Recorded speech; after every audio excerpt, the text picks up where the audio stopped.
rápidamente. Una curiosidad primera, antes de eso, ¿qué cosa es director de incidencia? Concretamente, ¿qué significa? Bueno, nosotras tenemos diferentes áreas. Una de ellas es el trabajo con autoridades, pero también es el trabajo de campañas, ¿no? Que va dirigido más a la sociedad, al público en general, ¿no?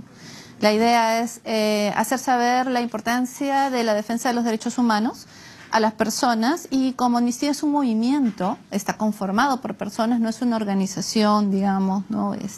Como por ejemplo Human Rights Watch, ¿no? O las locales que acá tenemos de derechos humanos. Entonces, en el mundo somos más de 10 millones de personas, ¿no? Entonces, una de las áreas que nosotros tenemos es justamente el trabajo con autoridades, ¿no? Para incidir, para que se respeten los derechos humanos en el mundo, ¿no? En todos los países en los que estamos. Pero dentro de ese, digamos, de ese paquete se encuentra también el área de campañas, que está dirigido más al público en general, ¿no? O sea, las dos cosas. Por un lado, relación con las autoridades y relaciones con el público. Sí, porque es importante que todas las personas conozcan sus derechos y sepan también defenderlos. Es importante que sepan, por ejemplo, si alguien tiene una detención arbitraria, en qué consiste, cuáles son sus derechos, y lo estamos viendo cada vez más. Entonces, hay un trabajo también de educación de derechos humanos que Amnistía tiene con diferentes grupos, y aquí en Perú tiene con varias organizaciones sociales, ¿no? De acuerdo. Bueno, ustedes presentaron ayer, un poco accidentada la presentación, ¿no? Todos sabemos por qué, en fin. Pero bueno, el tema es, no vamos a hablar obviamente de todo el mundo, vamos a hablar básicamente de América Latina, ¿no? Varios países. En general, ustedes dirían, de acuerdo a su informe, que había un deterioro del respeto a los derechos humanos el año pasado respecto de otros años, o ha mejorado. ¿Qué dirían ustedes? En realidad es difícil hacer como un balance, un examen de mejora, pero siempre el saldo termina siendo negativo, ¿no? O sea, el año pasado, el 2022, se han arrastrado muchas cosas del 2021 que no mejoraron, ¿no? Pero también han habido nuevos conflictos. Por ejemplo, la invasión, ¿no? de Rusia contra Ucrania ha sido un conflicto muy fuerte, que de hecho ha tenido un impacto internacional, ¿no? Entonces, y ha recibido mucho apoyo, ¿no? Del occidente, de los países occidentales. Sin embargo, estos mismos países no tienen las mismas medidas contra otros países, como por ejemplo Israel o contra Arabia Saudita, ¿no? Donde se cometen serias violaciones a los derechos humanos y no... digamos que no hay esta posición como firme, ¿no? En contra de estas violaciones. Ustedes hablaron del doble rasero. Hablamos del doble rasero, este doble discurso que está creando más discriminación, ¿no? Entonces, por un lado, algunos países están abriéndole las puertas a la población ucraniana, y eso nos parece muy bien.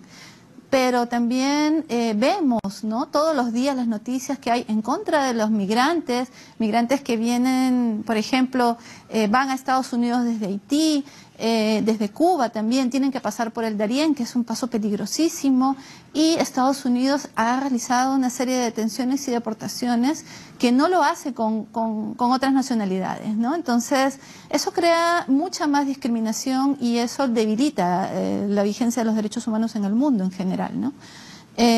¿Por qué tiene un discurso de puertas abiertas para unos y no para otros? De acuerdo. ¿No? Eso es sumamente grave. También pasa con la población de Centroamérica, ¿no? Lo que acaba de pasar en un centro de detención en México es lamentable, ¿no? El incendio que ha habido, donde habían personas de diferentes nacionalidades, y eso es, básicamente es una política de migración que está compartiendo ahorita México y Estados Unidos, ¿no? Y es algo que nos preocupa mucho. Claro.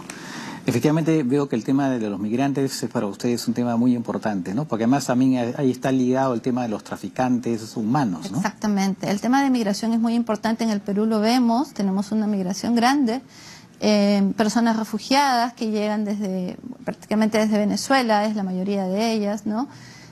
Y todavía tienen problemas de documentación. Y eso sucede en otros países también. Entonces, eso sí va a seguir creando brechas de discriminación que haga que estas personas no puedan, digamos, hacer cumplir sus derechos como deberían, ¿no? El Perú y los otros países de la región tienen tratados internacionales que respetar, ¿no? Entonces, bajo la lupa del derecho internacional de los derechos humanos hay varias cosas que no se están cumpliendo a favor de los migrantes, sean de donde sean, ¿no? Vengan de donde vengan, ¿no? Entonces eso es preocupante.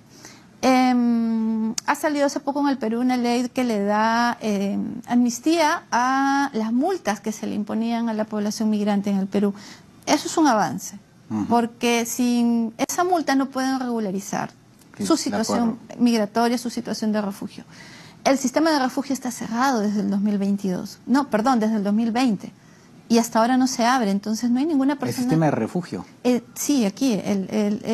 ¿No se están recibiendo solicitudes de refugio? No está funcionando. Se cerró. Porque se supone que en ningún país, de la pandemia. Todos los países en principio no pueden negar a una persona a solicitar refugio. Es algo que, por ejemplo, se está reprochando ahora al Reino Unido, ¿no?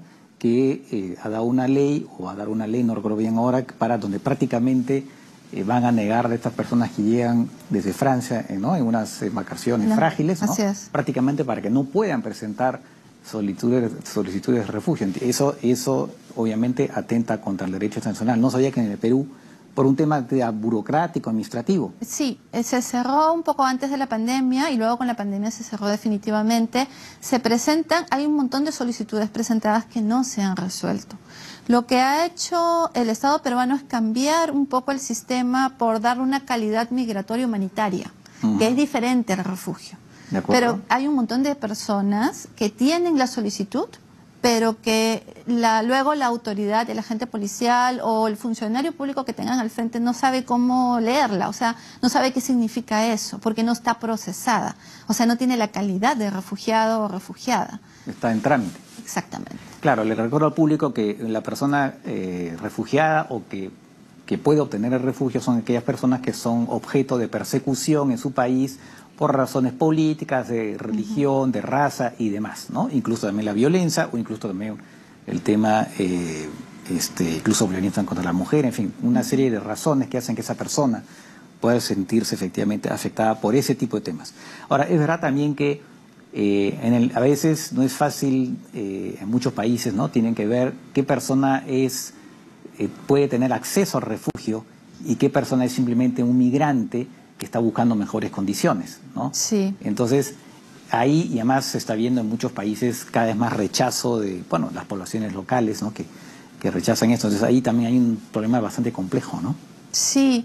Nosotros desde Amnistía consideramos que las personas que en este caso están huyendo de una crisis humanitaria, como se está viviendo en muchas partes de Venezuela, deberían tener esta condición de refugiadas, ¿no? O sea, ahora vemos que es una de las migraciones más grandes que ha tenido América Latina y no podemos negarlo, ¿no? Entonces, todo este problema de documentación trae consigo una cola de problemas, ¿no? Entonces, el año pasado presentamos un informe sobre la falta de acceso que tienen las mujeres, ¿no? Y la población LGTBIQ+, que viene justamente de Venezuela y que no tiene acceso a la justicia, porque va a una comisaría y le dice que no tiene papeles.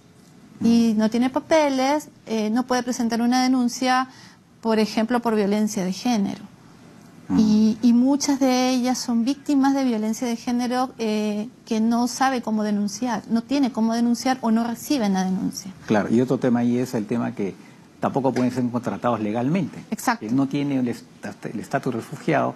Así es. Mientras se examina en todo caso su solicitud, no puede ser contratado. Teóricamente es el Estado, los Estados que tienen que asegurar la supervivencia de esas personas, que es lo que pasa normalmente en Europa o eventualmente en Estados Unidos. Pero claro, en América Latina ningún Estado puede asumir, ¿no? Alimentar, darles alojamiento temporal. Ningún Estado de América Latina lo puede hacer, ¿no? Bueno, el Perú no lo hace, en todo caso, por las limitaciones que tiene, pero tampoco la entrega de documentación, que es importante, es básico, ¿no? Entonces, no pueden atenderse, por ejemplo, en un sistema público de salud, ¿no? Algunos tienen problemas con incluso las matrículas en los colegios, ¿no? Y yo creo que eso, nosotros pensamos que en Amnistía que eso dificulta mucho el goce de los derechos que estas personas tienen, que ellas tienen, sobre todo las mujeres venezolanas, ¿no? Y hay una cifra muy alta de trata, hay una cifra muy alta de violencia en contra de ellas, que se está convirtiendo en un subregistro. Claro. Porque no hay manera de poder acceder a ella. En los centros de emergencia mujer acuden, ¿no? Acuden a estos lugares, pero no de la manera como deberían. No, nosotros ahora, este tema de efectivamente la relación con los inmigrantes es un tema que incluso en Chile, que hay un gobierno de izquierda, pues ha tomado una posición muy dura, ¿no? Con enviar militares a las fronteras. O sea, es un tema que incluso gobiernos que podrían llamarse, en todo caso, que uno podría pensar que fueran más comprensivos, ¿no? También están tomando posiciones bastante duras, ¿no? Sí, hay, bueno, al menos en el Perú y en otros países de América Latina hay poco entendimiento de lo que significa la formalización, ¿no? Pues nosotros pensamos que es una oportunidad perdida, ¿no? Entonces, porque hay muchas cosas que se pueden ganar con esto, ¿no? De hecho, cuando el proceso de documentación mejoraron varias de las ciudades también que estaban recibiendo migrantes, ¿no? Entonces, nos preocupa. Y el otro estigma que nos preocupa con la población migrante es el estigma que hay contra estas personas por los índices de delincuencia, ¿no? Entonces, se abre la norma para expulsiones por temas de seguridad ciudadana, cuando en realidad podría ser por cualquier cosa. O sea, es una interpretación muy amplia la de seguridad ciudadana. Claro. El año pasado justamente expulsaron a 29 personas en Piura de una manera sumaria. ¿Hacia Venezuela? No, las expulsaron, las sacaron del país. Estaban en Piura, las sacaron a Ecuador. ¿Ecuador? Sí. ¿Ecuador los recibió? No los recibió, se quedaron Entonces, en medio de un limbo de la frontera, tratando de ver hacia dónde se iban. No, ellos ya resolvieron, muchos pues deben haber entrado también por pasos ilegales, eso no es... ¿Han vuelto a entrar al Perú? Han vuelto a entrar, no sabemos bien por dónde, nosotros no tenemos esa información, pero sí sabemos que el proceso administrativo que se hizo fue en contra de las reglas. Claro, eso es lo que está pasando justamente entre Bolivia y Chile, ¿no?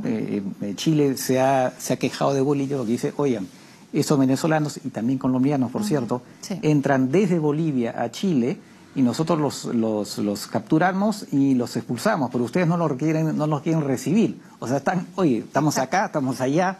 O sea, se genera un gran problema ahora diplomático también entre Chile y Bolivia, ¿no? Y nosotras conversamos con varias de estas personas y muchas de ellas pues eran madres de familia, únicas jefas de familia, ¿no? Entonces pusieron en una situación de desprotección a las familias que ellas dirigen. Muchas de ellas podrían haber sido víctimas de trata, eso tampoco lo tenemos muy claro. Hay temor en las personas en declarar, por ejemplo, ¿no? La Coordinadora Nacional de Derechos Humanos puso una denuncia en contra de estos funcionarios de migraciones el año pasado, ¿no?